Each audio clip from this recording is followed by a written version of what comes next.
Hai, hello, salam sejahtera Malaysia. Selamat datang ke channel Fels Lifestyle. Terima kasih kerana terus setia dan terus bersama di dalam channel ini. Saudara-saudara yang saya hormati, setelah satu dunia gempar, bukan saja satu Malaysia gempar, berkaitan dengan pengumuman Presiden Amerika Syarikat Donald Trump, yang melibatkan isu tarif. Akhirnya, mana-mana Perdana Menteri di sesebuah negara, Presiden kah, Perdana Menteri kah, pasti akan mengambil tindakan ataupun membuat pengumuman, membuat kenyataan bagi dapat menjelaskan ataupun supaya rakyat yang dijaga, contohnya di Malaysia, Anwar Ibrahim akan membuat pengumuman yang boleh membuat rakyat Malaysia dalam keadaan yang tidak terlalu syok. Nah, ini kenyataan Anwar bagi saya pasti menggemparkan seluruh Malaysia, terutamanya kepimpinan pembangkang. Isu tarif timbal balas AS, Malaysia komited cari penyelesaian, kata Anwar Ibrahim. Datuk Seri Anwar Ibrahim menegaskan kerajaan komited sepenuhnya mencari penyelesaian terbaik bagi memelihara dan memastikan akses pasaran tidak terjejas, selain terus menarik pelaburan asing dan menyokong kesejahteraan pekerja serta perniagaan di Malaysia. Perdana Menteri mengakui kerajaan memahami kebimbangan, kerisauan dan kesulitan yang dihadapi pekerja, pengeluar dan perniagaan dalam sesetengah sektor susulan tarif timbal balik sebanyak 24% dikenakan Amerika Syarikat ke atas negara ini. Kami menegaskan tekad untuk mengatasi dan menyesuaikan diri dengan cabaran ini. Jangan salah faham. Kami memandang isu tarif ini dengan serius, katanya menerusi hantaran video mengulas tarif AS.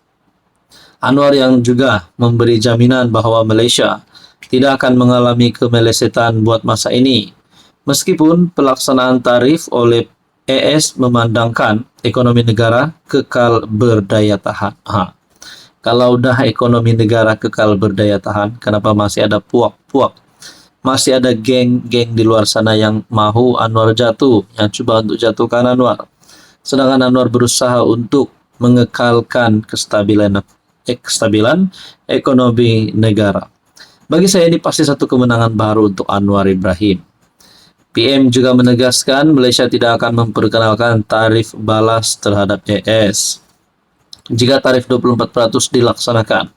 Dari perspektif ekonomi, unjuran pertumbuhan KDNK 2025 sebanyak 4.5 hingga 5.5% perlu disemak semula.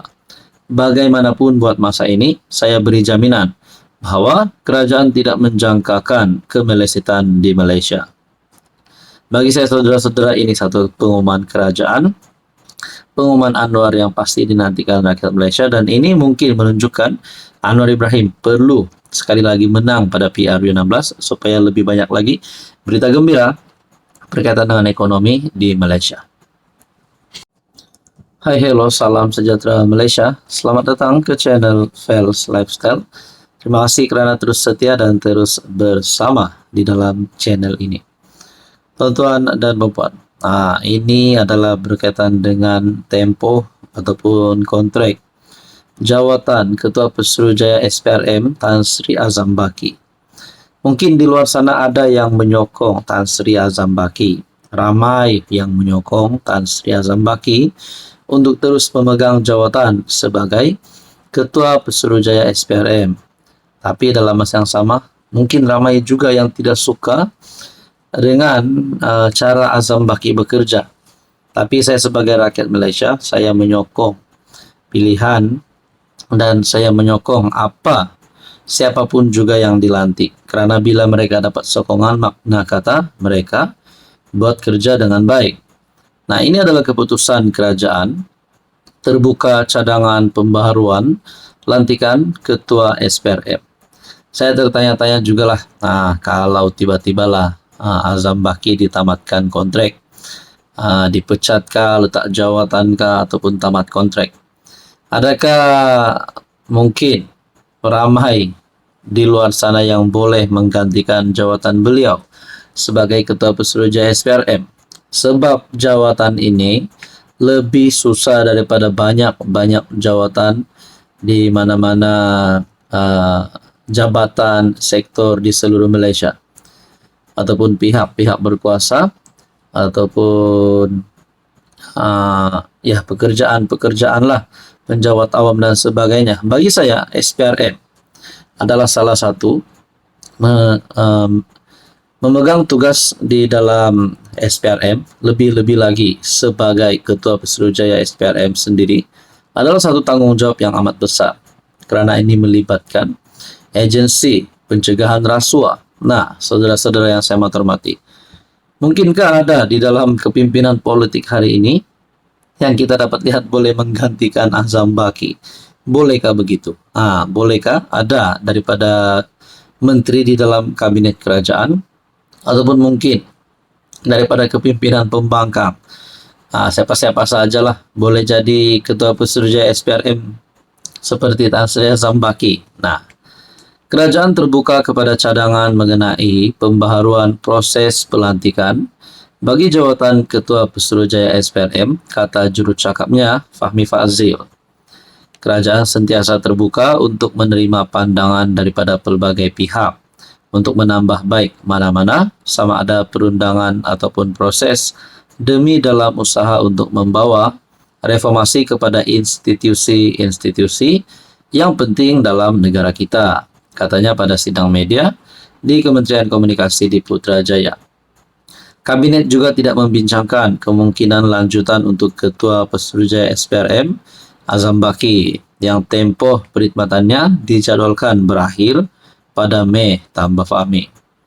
Ia menyatakan bahawa PM telah memberikan Azam dengan 2 pelanjutan setahun, walaupun Azam telah melepasi umur persaraan wajib. Jadi saudara-saudara, mungkinkah ada di kalangan kepimpinan politik hari ini yang layak untuk memegang jawatan Ketua Pesuruhjaya SPRM? Apa komen Anda? Hai, hello, salam sejahtera Malaysia. Selamat datang ke channel Fels Lifestyle. Terima kasih kerana terus bersama di dalam channel ini.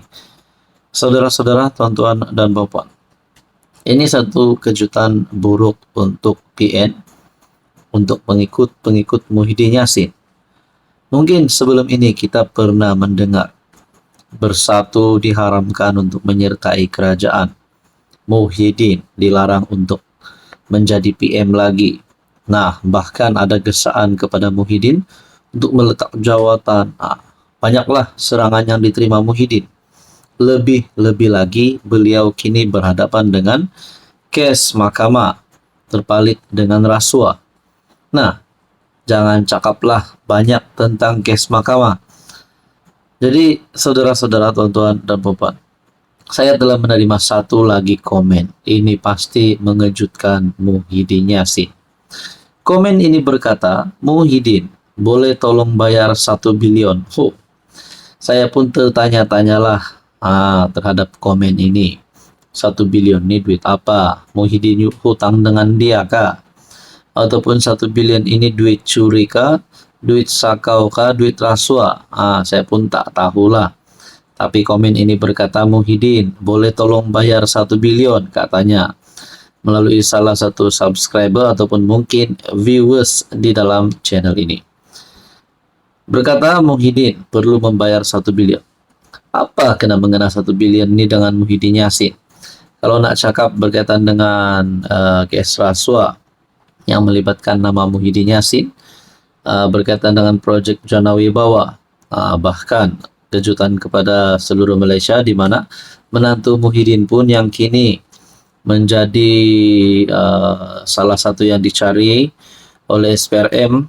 Bahkan PDRM pun akan memberi kerjasama, bukan saja PDRM, SPRM, ini juga melibatkan International Police ataupun Interpol. Nah, bercakap tentang dana 1 bilion ataupun komen salah satu viewers daripada channel ini, adakah Muhyiddin telah pernah menyakau sehingga 1 bilion? Adakah Muhyiddin pernah mengambil ataupun mencuri wang rakyat sehingga 1 bilion? Ataupun terlibat dengan rasuah, melibatkan dana RM 1 bilion? Nah, ataupun ini hanya komen kosong saja, hanya untuk menyerang Muhyiddin. Agak-agak beliau ini bukan penyokong Muhyiddin kot. Jadi apapun saudara-saudara, tuan-tuan dan pokoknya saya amat hormati. Kalaulah perkara ini benar, kita nak tahulah 1 bilion ini dari mana. Kalau benar Muhyiddin terlibat dengan salah laku melibatkan dana 1 bilion, adakah dengan ini Muhyiddin layak untuk tidak lagi bertanding, untuk letak jawatan, untuk tidak lagi bertanding pada PRU, PRK seterusnya. Nah, saudara-saudara, apa komen Anda?